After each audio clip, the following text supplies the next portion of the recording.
Salut tout le monde et bienvenue au balado d'avant-match, le podcast des Alouettes de Montréal. Mon nom est Joey Alfieri et comme d'habitude, on vous parle avant une game des Alouettes de Montréal. Les Alouettes qui ont une fiche maintenant de 3 victoires, aucune défaite euh, en 2024. Et gros affrontement cette fin de semaine ou vendredi soir au BMO Field à Toronto entre les Alouettes et les Argonauts de Toronto, que eux aussi sont invaincus. 2 victoires, aucune défaite. Évidemment, Toronto a eu la semaine de congé lors de la semaine numéro 2. Oui, la semaine numéro 2, parce que la semaine passée, c'était Calgary qui avait la semaine de congé. Mais les Argos ont quand même euh, bien paru. C'est un match serré contre les Elks d'Edmonton, à Toronto encore une fois. Mais ils ont remporté le match par 3 points, exactement comme les Alouettes ont fait contre les Elks il y a 2 semaines. Écoute, on a un épisode assez chargé. On va parler à une coupe de joueurs. On va parler à David Dallaire et on va parler à Tyrese Beverett. On a beaucoup, beaucoup, beaucoup de choses à régler ici sur le balado. Et j'aimerais juste souligner, tu sais, avant qu'on regarde vers l'avant, j'aimerais juste souligner la performance des Alouettes contre le Rouge et Noir d'Ottawa. Et tu sais, c'est quand même c'est une grosse performance parce qu'il y a plein d'émotions. Tu sais, on a dévoilé la bannière 2023. Tu sais, on a quelques joueurs qui sont nouveaux. C'est la première fois qu'on revient jouer un match à domicile en 2024. Donc, tu sais, il y a beaucoup de choses qu'une équipe qui n'aurait pas été préparée à jouer, qui n'a pas mis le travail toute la semaine avant la rencontre, tu sais, c'est possible qu'une équipe aurait été flat, si je peux dire ça de même. Mais il faut donner du crédit aux Alouettes parce que vraiment, là, puis même les entraîneurs, parce que si tu regardes la manière que ce match-là s'est déroulé, oui, je sais que c'était un peu plus difficile lors du troisième quart, mais quand tu mènes 30-1 après une demi, c'est des choses qui n'arrivent pas dans la Ligue canadienne de football. Donc, tiens, on a provoqué des revirements. C'était, je pense, 3 revirements à la mi-temps et ils ont marqué 17 points sur des revirements. Première séquence à l'attaque, deuxième semaine de suite, on marque un touché. Euh, donc, tu sais, ça a vraiment été un match impressionnant dans tous les sens. L'attaque a vraiment bien joué. Tu sais, je suis pas le genre je veux pas toujours mentionner le corps arrière, mais il faut parler de la performance de Cody Fajardo. Je sais que c'est facile de parler. Tu sais, quand on gagne, le corps arrière a du crédit. Quand on perd, le corps arrière reçoit le blanc. Mais il faut souligner le travail de Cody Fajardo parce que, écoute, il a été épouvantable.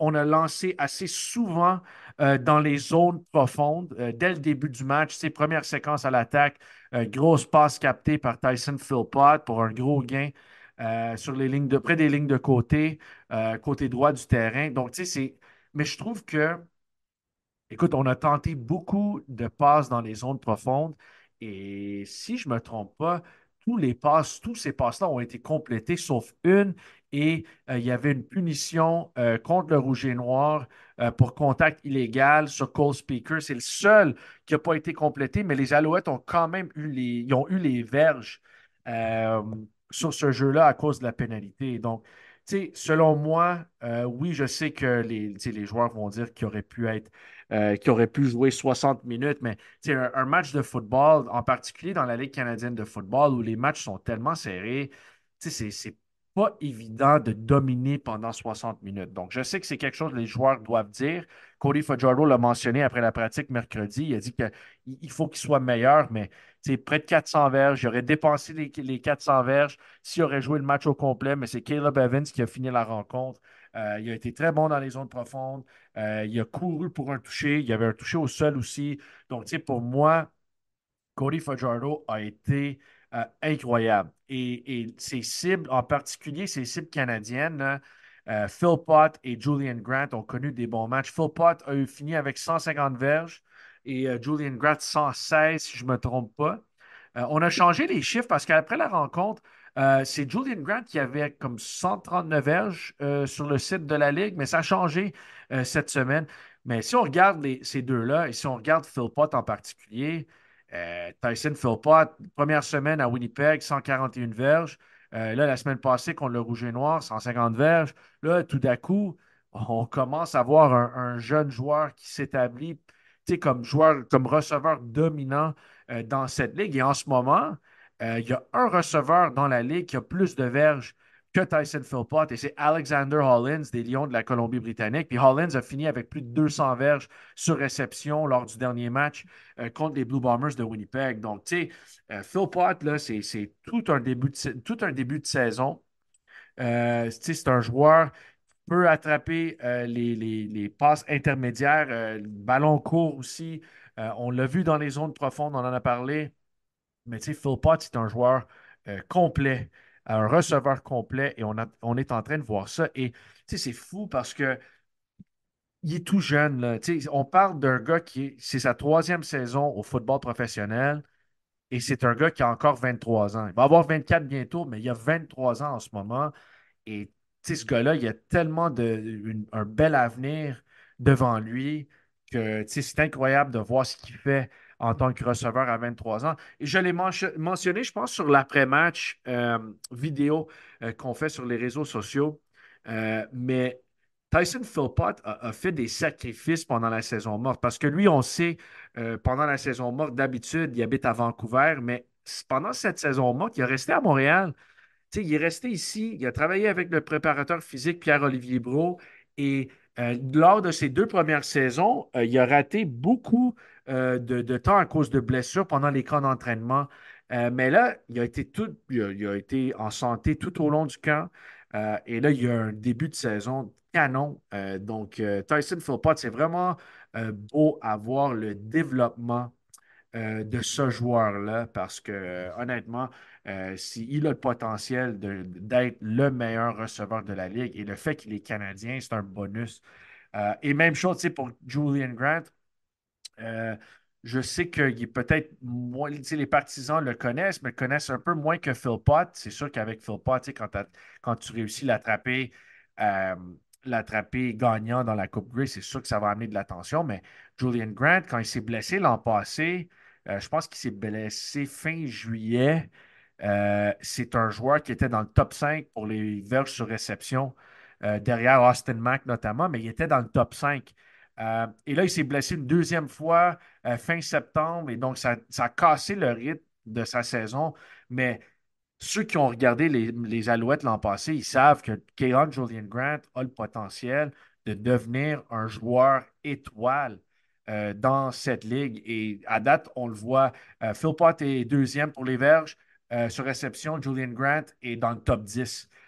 Et même Julian Grant, lors des deux derniers matchs, il y avait un attrapé pour, je pense que c'était à Edmonton, c'était 53 verges. Euh, et la semaine passée, c'était 49 verges, ou c'était l'inverse.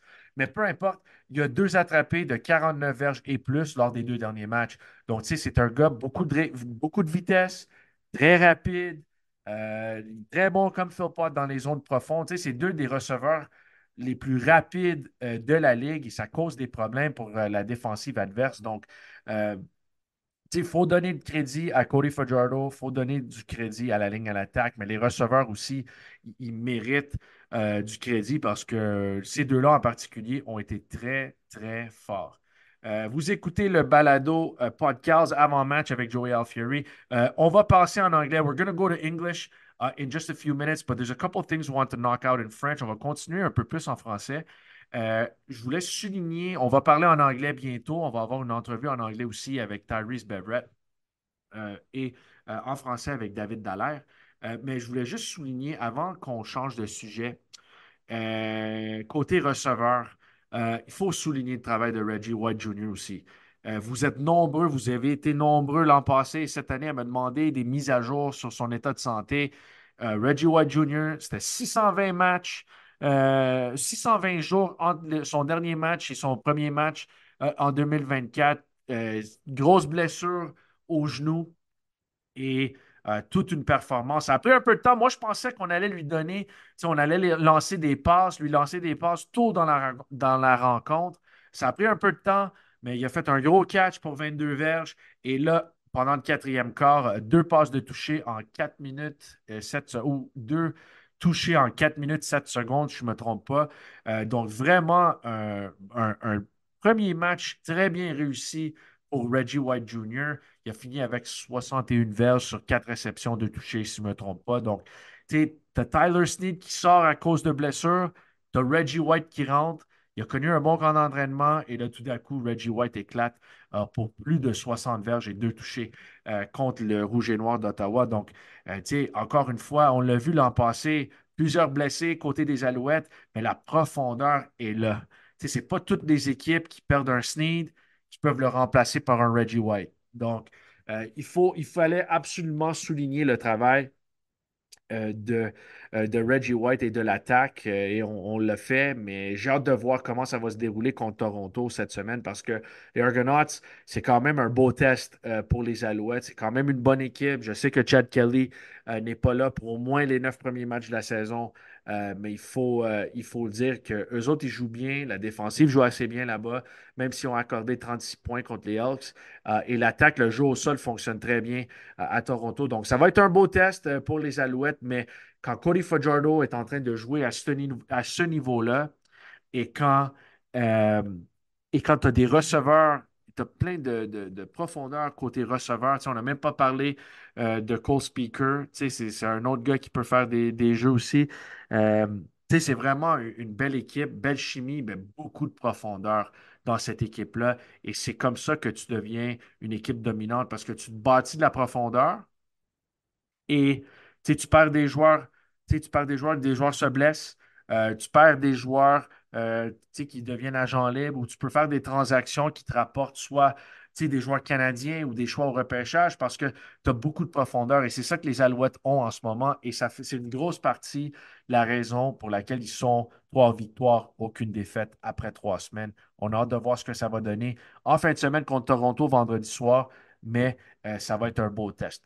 Donc, pour parler de cet affrontement et de savoir un peu plus sur son parcours de l'Université de Laval aux Alouettes de Montréal, notre prochain invité est M. David Dallaire. On a enregistré cette entrevue après la pratique de mercredi. Bonne entrevue. Voici mon entrevue avec M. David Dallaire, le centre arrière des Alouettes de Montréal.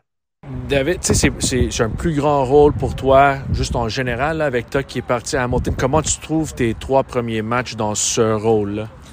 C'est sûr que c'est un rôle plus important qu'ils me donnent. Je sens qu'ils me font confiance, fait que c'est à moi de le prendre. Puis si je continue d'évoluer encore, je suis encore jeune dans ma carrière. Fait que j'essaie juste de faire le meilleur que je peux puis de travailler sur les points que j'ai améliorés. Je sais que vous travaillez avec les demi-offensifs aussi, mais je trouve ça drôle que c'est toi puis c'est Jacob Mason comme centre arrière, c'est tout. Puis vous êtes deux jeunes. Toi, c'est ta deuxième année. Lui, je pense qu'il est même plus vieux que toi, mais c'est son année recrue. Vous êtes pas mal le même âge. Comment vous trouvez ça, juste travailler comme deux centres arrière, puis si vous êtes deux jeunes avec pas nécessairement beaucoup d'expérience dans le football pro? On a été chanceux à l'université d'avoir des bons coachs, fait qu'on a vraiment une bonne base technique. Fait que même si notre coach passe un peu plus de temps que les porteurs de ballon, on est vraiment capable de se corriger nous-mêmes comme techniquement, puis de s'améliorer les deux entre nous. Fait que même si on n'a pas beaucoup d'expérience professionnelle, ben, à cause de notre bagage à l'université, ça nous aide grandement. Comment est-ce que vous êtes différents, votre style de jeu entre toi et Jake Mason? Moi, je suis un peu plus grand, un petit peu plus long.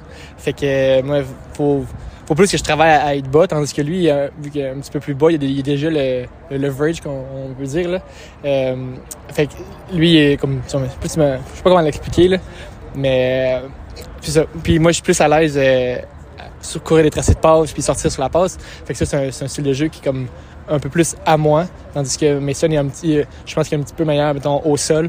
Fait que c'est ça. C'est à moi de travailler mes faiblesses puis lui réussir à travailler pour... être capable de sortir plus sur la passe. Qui fait plus peur quand il pète les plombs? Glenn Constantin ou Jason Moss? C'est une bonne question. Les deux, je dirais que sont assez imposants, fait que je serais pas capable de dire lequel qui fait plus peur. As-tu une drôle d'histoire sur un ou l'autre, sur Glenn ou sur Jason, quand ils t'ont peut-être corrigé ou t'ont dit quelque chose? Pas vraiment quand ils m'ont corrigé, mais je sais que Glenn, c'est un bon farceur. Là, qui, souvent, dans les camps d'entraînement, il arrivait avec une recrue, puis avec une bouteille d'eau, il dévissait le bouchon, puis il donnait, puis là, tu t'attends pas que ton head coach te donne une bouteille d'eau dévissée, puis quand ça arrive, c'est super drôle. C'est arrivé à toi? C'est pas arrivé à moi. OK, c'est OK. super drôle quand ça arrive.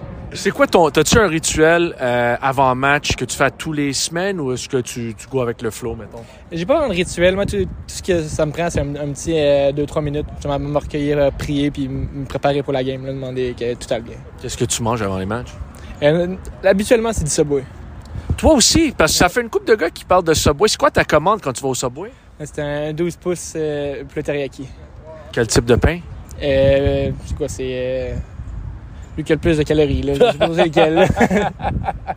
OK, t'aimes ça. T'as-tu le petit chip à côté puis une liqueur aussi? non, OK, c'est juste le Juste sandwich. le 12 pouces, ouais. OK, puis c'est toujours teriyaki? Ouais, toujours la même, avec tout plein de sauce. Quelle sauce?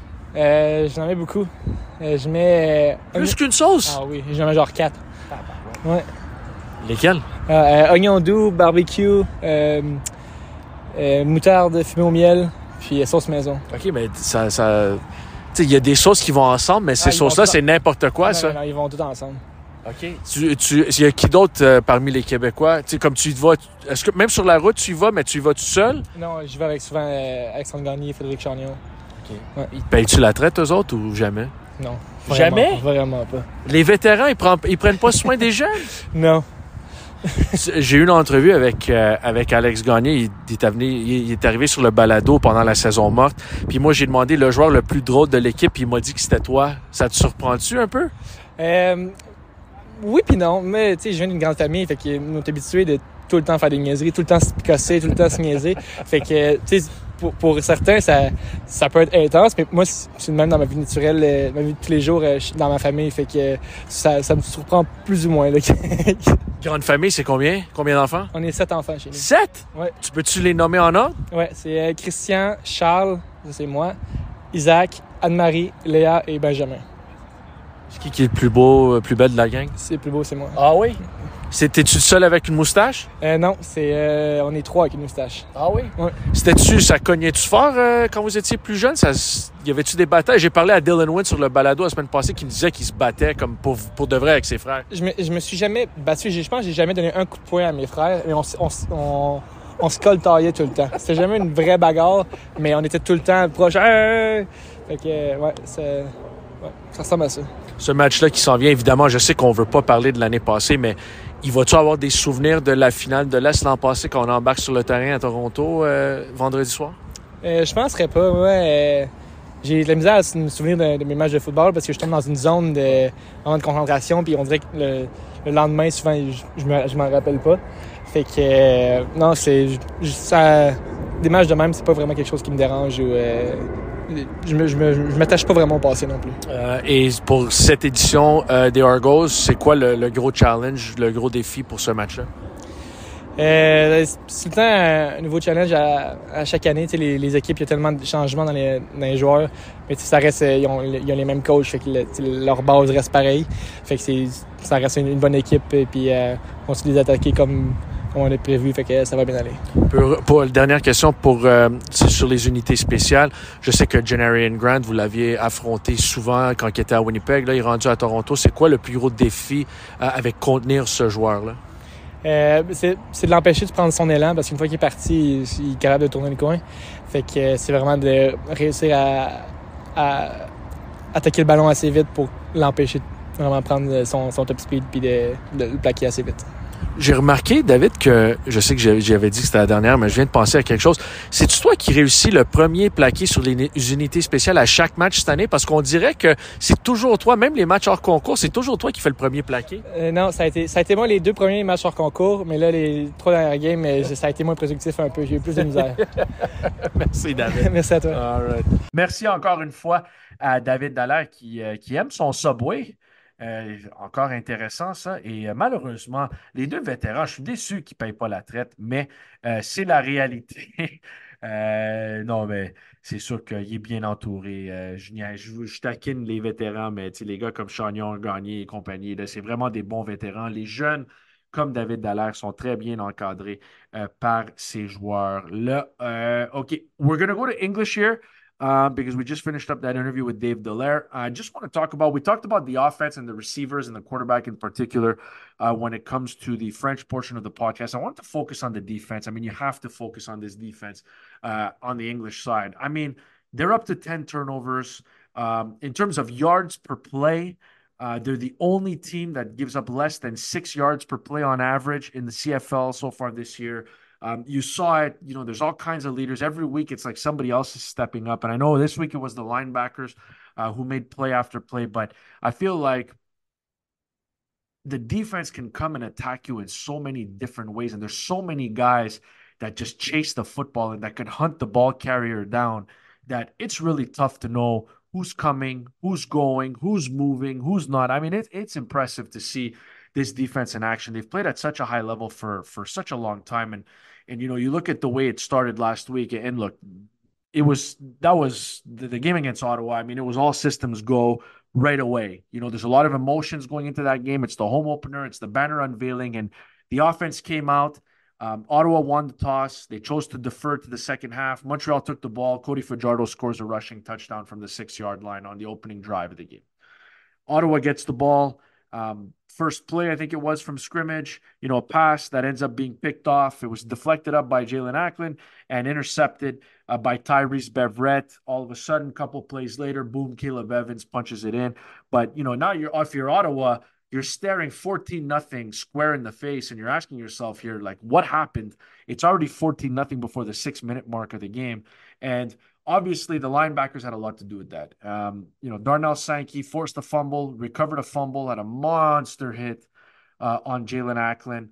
Tyrese Beverette, I mean, what more can you say about that guy? The thing about Beverette that impresses me so much is, obviously he plays at a very high level on defense, but he's a guy who, when it's all said and done, he's a special teams guy. He was a special teams guy when he got to Montreal. He was only a special teams guy when he played for Hamilton. And they turned him here and they gave him the opportunity, and he turned himself into a phenomenal player. But, with Bev, it's just he's relentless on special teams. You remember he forced a fumble in Winnipeg on special teams. And you look at what he does on defense. I mean, he does it both ways, and it's incredible. He's going to finish the year, as always, as one of the leading tacklers on the team on defense and on special teams. And right now, he's in the top 5 for defensive tackles at 20. So, I mean, you just look at what Bev, what he's brought to this defense since he's been here. It's been remarkable. But the thing that's impressive to me, and this is where your pro scouting comes in, is, Danny Machocha and his staff, I've done stories on Bev before, and I know that they evaluated Bev. They liked him from his time in the NFL with the Cincinnati Bengals. And he ends up in Hamilton, and Hamilton strictly used him as a special teams player. And I think we'll talk about it with him a little bit later on. But he's a guy who Montreal identified. They didn't see him much on defense. They said, we need to have this guy. They brought him in. He started on special teams, quickly became an impact player on defense, and the rest is history. And that's where your pro scouting comes in. It's evaluating guys on other teams sometimes that you think you could get more out of than those guys get. And that's the tricky part, is because you don't necessarily get to see Bev Red play defense on Hamilton, but you identify something in the way he plays special teams and the film you've seen in the NFL, and you say, we're going to take a chance on this guy. And then he comes here and you hit a home run. And he's been unbelievable for this Alouette side. Again, I think it was 6 tackles, forced fumble, interception, fumble recovery. He could have easily had another interception. It went through his hands, and it ended up being caught by the Ottawa receiver, Justin Hardy. But I mean, you look at the way he played, and he was all over the field. And you look at Sankey and Beverette together; those guys hit hard, they hit often, and they're a problem to deal with for the opposing offense. So I'll say this: I mean, they've got great opportunities to be leaders on this team. They've got an opportunities to be amongst the best players and put in really good positions in the Canadian Football League. But you look at the opportunity that they've seized here. Since Sankey has been here. Sankey signed the middle of September or in the first half of September. They rushed him to play that first game on September the 15th against Toronto, but he really only had a couple practices under his belt. And since he's been here, the Alouettes basically haven't lost. I mean, the one game they lost was on September the 15th, 2023 to Toronto, and they haven't lost since then. So, when Sankey's on the field, this is a remarkable defense, but it's more than just one player. This is a defense with a great safety in Dequoy, great secondary. We talked about the front seven, but you have Mustafa Johnson and Dylan Wynn, who made his Alouettes debut last week, and Sean Lemon and Isaac Idiemi Berglund. I mean, it's deep. It's a deep lineup right now. And when you can rotate guys, like Derek Wigan in, you can bring Avery Ellis in, part of the rotation. I mean, that's a defense with some depth, and that's a defense with some character. And Noel Thorpe and that staff have them playing really, really well. So credit to them. This defense has been on fire. They've looked excellent. I think defensively, they've given up 45 points in 3 games, which is 15 points a game. That's if you remove, of course, the Devontae Dedmon touchdown, which came on special teams. But defensively, they've given up 45 points in 3 games. In the Canadian Football League, 15 points a game, that's unheard of. So credit to them. They've done well. I know that they're still hungry. They feel like they can do a little bit more. They feel like they can hit another level. But it's tough to envision this team, this defense being even better. But you ask those guys, and if you listen to the post-game show that I host every week after every game, those guys will tell you they're upset when they give up late touchdowns. They're upset that they had a lull in the third quarter of the Ottawa game. I mean, this is just a defense right now that's playing on another level. I don't know how much better they can get, but clearly they believe that they can hit another level. And that's what's going to be interesting about this matchup against the Toronto Argonauts is that this is an Argos team that's playing well, and this is an Argos team that lost a lot of guys.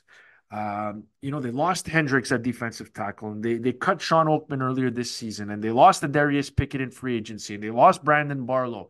They lost Jamal Peters. Chad Kelly's been suspended.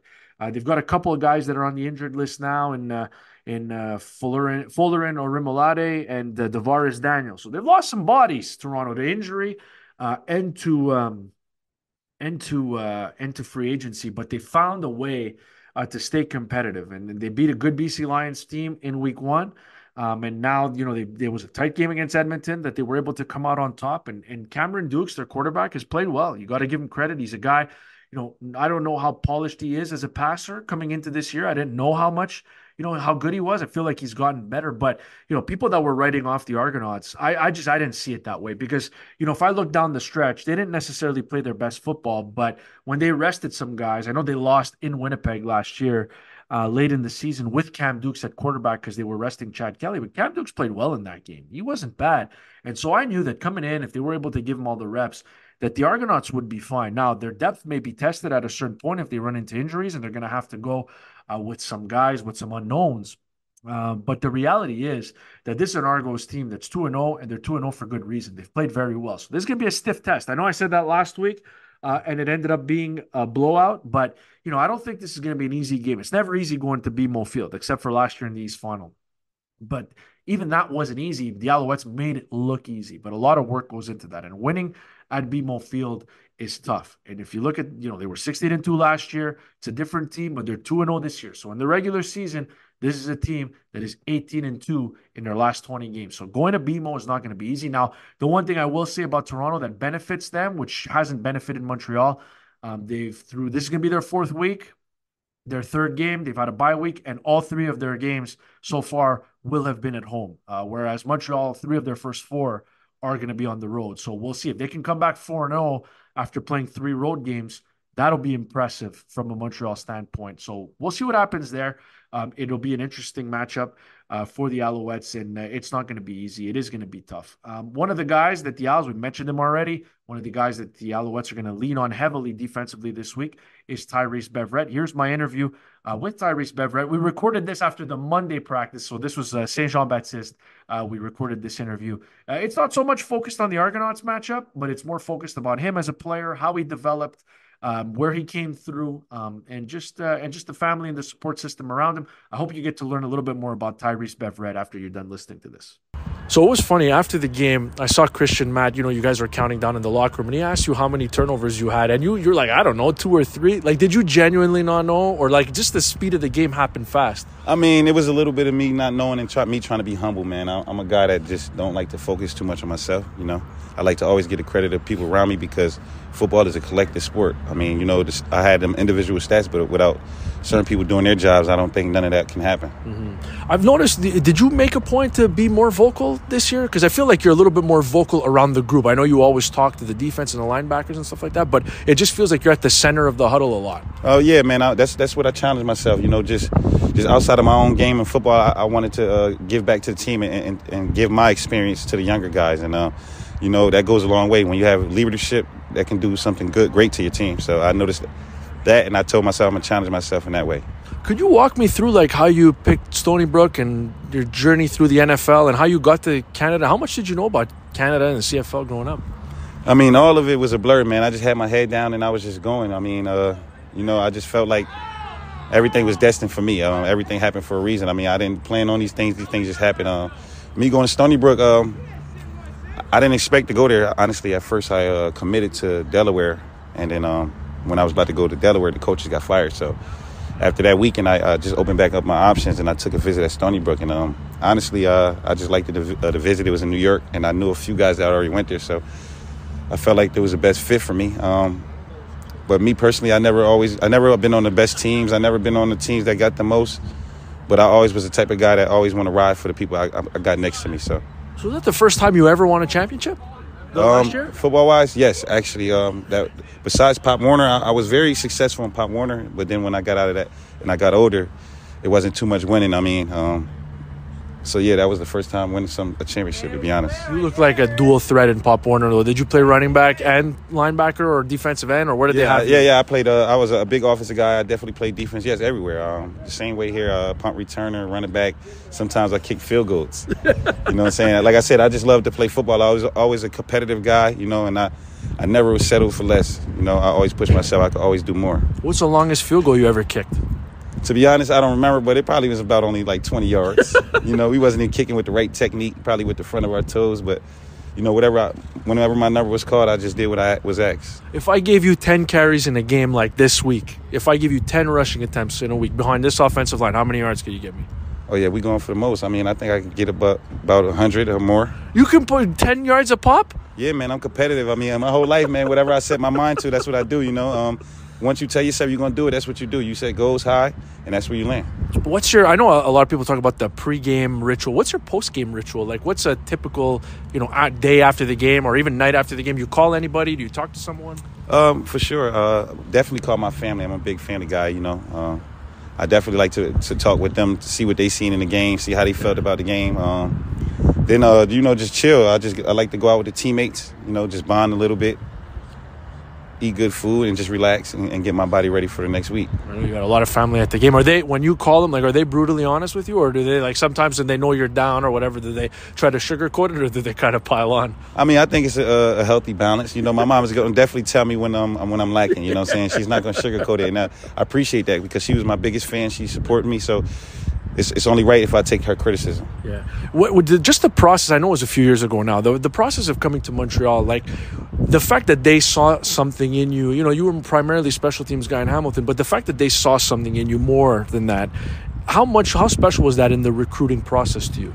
It was very special. I mean, a lot of people don't know that it did something to me. I mean, I really appreciated that because they took a chance on me. I mean, coming from Hamilton, just playing special teams, they seen something bigger than that in me. And I always felt like I was a specific player that can do a lot of different things. And as soon as I got here, that's what they exposed, and that's how they used me. So that's why last year I didn't even think about hitting the market, man. It just felt like home. It feels like a place that I would want to be for a while. Thanks again to Tyrese Bevered, who was nice enough to join us, and thanks to David Dallaire, who was there as well. Always willing to take your questions here on the podcast. There was one that came in this week. Somebody asked me why the Alouettes did not re-sign Landon Rice. That one came in from I gotta find, that was from Clay, who asked me on Twitter. He said, why was Landon Rice not re-signed? And he just signed with the Toronto Argonauts practice roster earlier this week. Well, reality is this. The Alouettes have 2 Canadian receivers now. They use 3 Canadian offensive linemen on the interior. That's 5 Canadians. And then they have Marc-Antoine Dequoy, and Isaac Berglund, who are 7. That makes 7 Canadian starters. So you didn't have to go Canadian at tackle, both tackle spots anymore. Landon Rice was a good player, really good player, solid career. Really good with the Alouettes. I think was the offensive lineman of the year in Montreal. A couple of years, I think they were back-to-back years in 22 or no, in 21 and 22. Good player, good dude. But clearly they felt like with Jamar McGloster there, that's who they went with in the second half of the year last year. They felt like they could go there and be just as effective and get a little bit younger. And now, I mean, you see it. Jamar McGloster hasn't played since the beginning of the season due to an injury. They've put Josh Donovan there, and Josh Donovan's been very solid for a newcomer to the CFL. So, there's depth at the tackle position, and you can get a little bit younger, but that's the reason. I don't think it has anything more to do with Landon Rice. I think the Argonauts got a good player. That they're going to put on P squad and start off there, and we'll see where it goes. But wish nothing but the best for Landon Rice because he was a real good soldier for this Alouettes team. But that was the reason why Landon Rice was not brought back, is because I guess they felt like they had a couple young Americans that could step in and do a really good job. All right, if you have any questions for me, you can find me on Twitter, on Instagram, wherever you like. Get them to me, and I'm happy to answer them on the podcast. That's all for this week. Enjoy the game on Friday night. You can catch it on RDS, TSN, CFL Plus. It's online on 98.5 and on CJAD 800 on Friday night if you're listening on the radio, if you're in your car out and about. Also, it's a superhero themed night at the stadium on July 6th. That's the next home game against the Calgary Stampeders. Pick up your tickets at goalsgo.com. Donc, merci tout le monde. Merci d'être là. Si jamais vous avez une question que vous voulez me poser sur l'équipe, vous pouvez m'envoyer des messages sur Twitter ou Instagram ou Facebook, peu importe. Vous pouvez trouver mon compte sous mon nom et Joey Alfieri et je serai content de répondre à vos questions. Prochain match à domicile, le 6 juillet, c'est un samedi soir contre les Stampeders de Calgary. C'est notre match thématique super-héros. Donc, soyez au stade, achetez vos billets, goalsgo.com. Et le prochain match, c'est vendredi à Toronto. Vous pouvez écouter la rencontre sur RDS et TSN. Vous pouvez l'écouter à la radio. C'est en ligne sur le site du 98.5 et à CJAD. En anglais et sur CFL Plus. CFL Plus si vous êtes en dehors du pays. Donc, vous pouvez écouter le match de ces façons-là. Merci beaucoup tout le monde. Bon match, bonne fin de semaine et on se retrouve la semaine prochaine.